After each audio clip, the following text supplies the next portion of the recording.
pretty good about this lineup.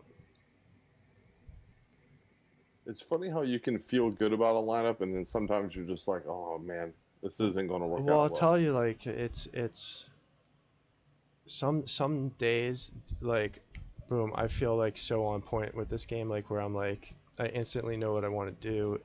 What I want to do works most of the time, and then other times like I feel like almost like lost in a cloud, like where I'm like can't even figure out where to start. Because I know, when you're up against top competition, like you have to come up with some good sets. Like they don't have to be perfect sets. They just have to be good for that particular situation against that particular opponent. But it's some days is definitely better than others.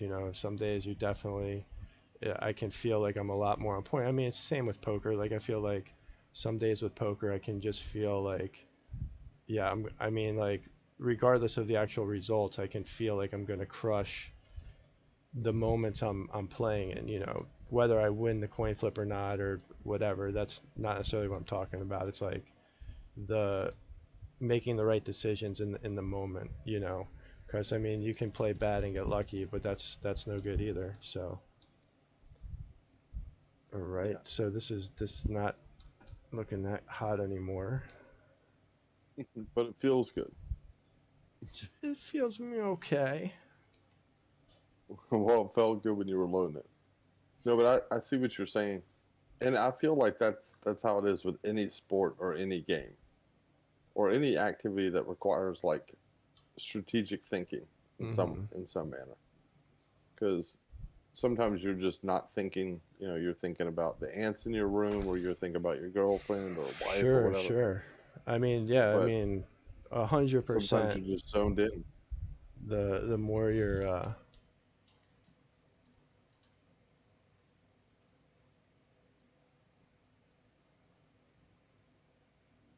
Just in case so that someone went on a 330 game win streak one season. okay, so there was one season that in the very beginning of the game when they first introduced, like, I don't know if the leaderboards were always introduced, but there was one season, and I know the season that they got 330 wins in because it was the season I went on my crazy streak too. Um, I mean, Like your name and right under battle my log. streak isn't even crazy compared to the one he just said, 333. It was like this. No, but there was also like the levels weren't set. I don't remember exactly what it is, but it had something to do with like all the bots were all like reaching the same spot at the same time, and they weren't like good at that level, and you just played, and basically you set your cards and you won. And it was so like, I mean, my 33 wins, I might have had like two real opponents in there, and it was like 31 bot wins. So I mean, all of those, like, and that's this, and the same thing with the highest rating. You see 8,700. I don't know if it's that same week, but in the beginning there was a lot of changes being made. They're trying to figure out how to really like work everything out in a fair way, and so things were being like tweaked and changed. And so like one change they made gave us all super high scores for um, the week. I think it was like you still got double on your wins at on the championship league, which I think they've taken away now. Like double on the streaks, um, and like they've made it now where the higher you are up, like the harder it is to like get. You don't get big points to score. When you're playing people underneath you. So like when you're at the top, you're not getting like these huge numbers anymore. But that one week they're like, okay, yeah, we need to change that. But so everyone playing that week, that's their highest rating probably ever. Same with the streaks. That one bot week where the bots like all hit the same spot at the same moment, and the people that were playing just had all these bot battles. I think that's you're gonna see a lot of those numbers come from those specific times, like early on in the game when they were still working stuff out. He also said, "How do the minds of Splinterlands compare to the minds of poker?" Doctor, thanks for the follow. I Hey, find thanks, Doctor. Welcome. I find it very similar in that like for this 2 minutes that I have right here, it's I'm in a certain situation with certain variables with these rules of combat and my mana, so it's like the same as like being put to the test with you're up against a range of hands. You know, you have your opponent that's putting you on your range of hands, and you know the only difference is there's so many more combinations here that this isn't really solvable. You know, whereas poker, at least you can get. Not that I feel like poker is solvable, but it's definitely it's more mathable. And then like the So evolution if of you poker is going to be based off of that, off of the evolution of the math now. Uh, so if you have a 10 ace suited, those come with specific percentages of what each card could be at each level, the flop, the turn, you know.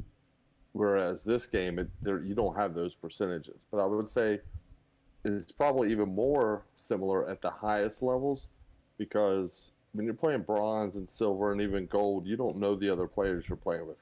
You may recognize one person here or there, but for the most part, you don't know them. Now you play at the highest level where the the herd is thinned a little bit. You recognize and you know these players because you've been playing against them for a long time. So at that point, you're actually kind of playing the player more, definitely more so than lower levels, but similar to how you would in poker, right? yeah, I think that's.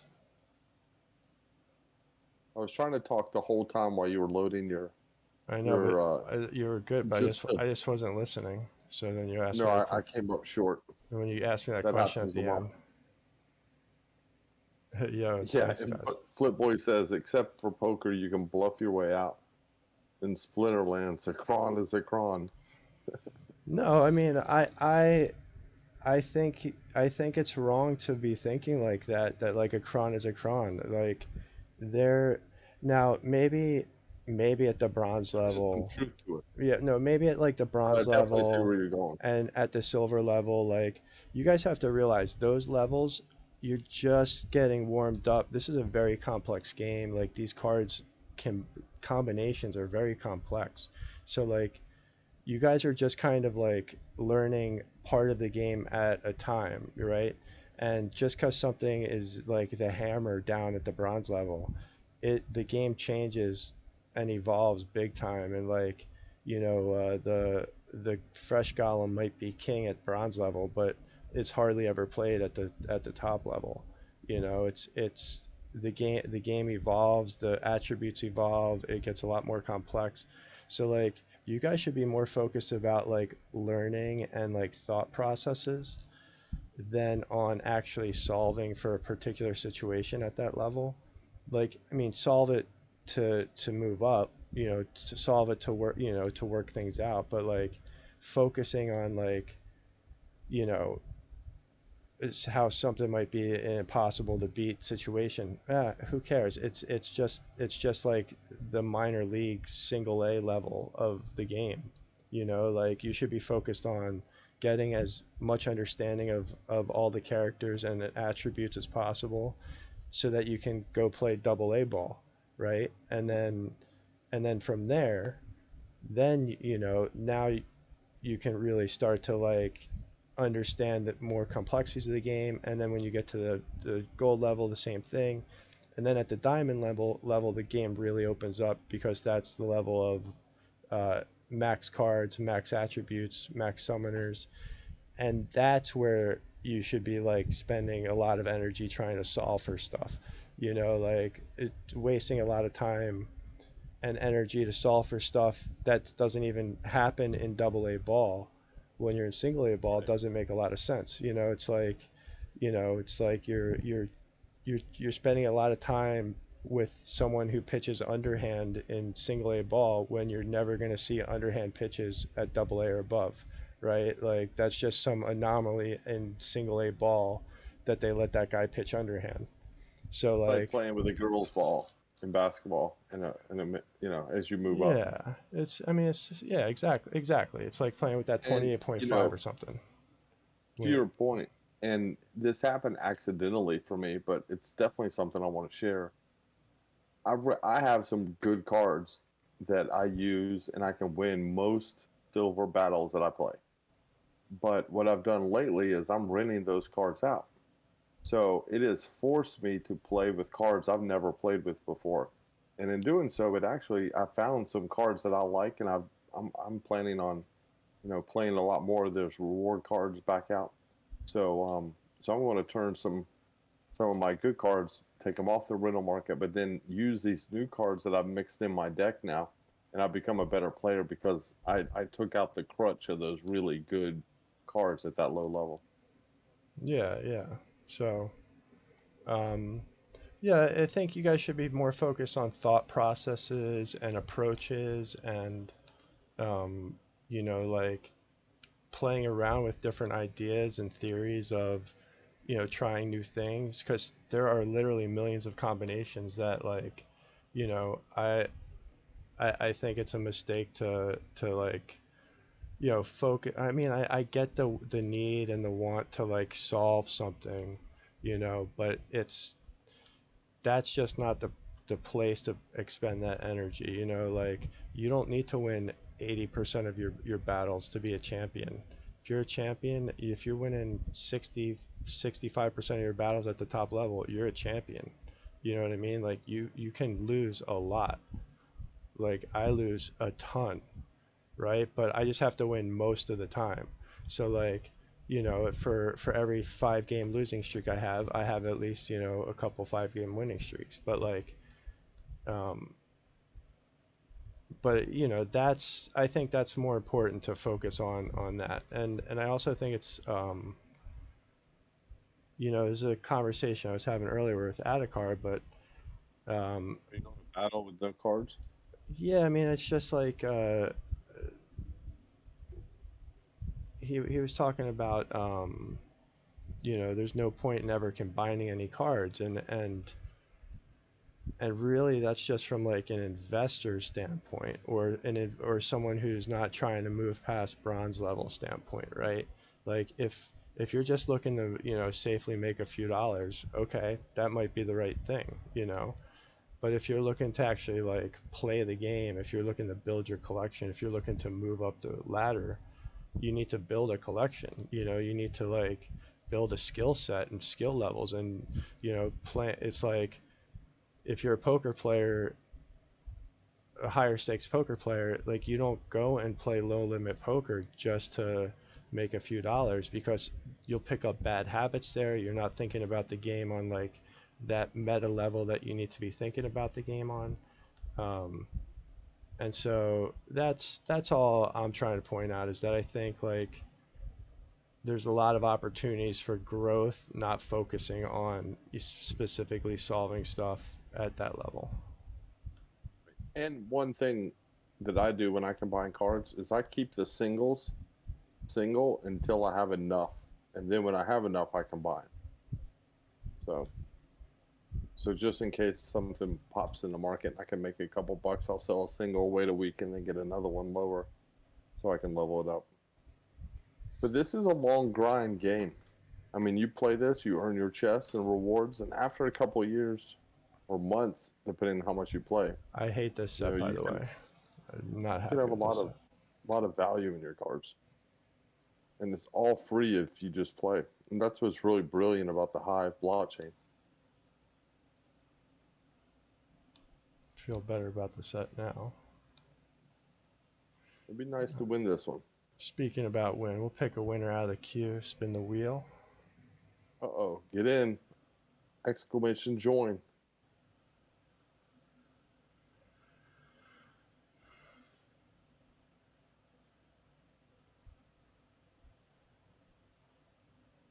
Yeah, doctor, it's true. If you grind, you can win. I mean, I I made up my entire value of my cards from grinding, and maybe about $200 in PayPal at one point when Untamed packs came out. But other than that, it was all grind. Flipboy asks, hold up, in order to move from that low level, don't you have to solve that problem to move on or not? No, I mean, if you're winning 60% of your games, you're moving on all the way to the top.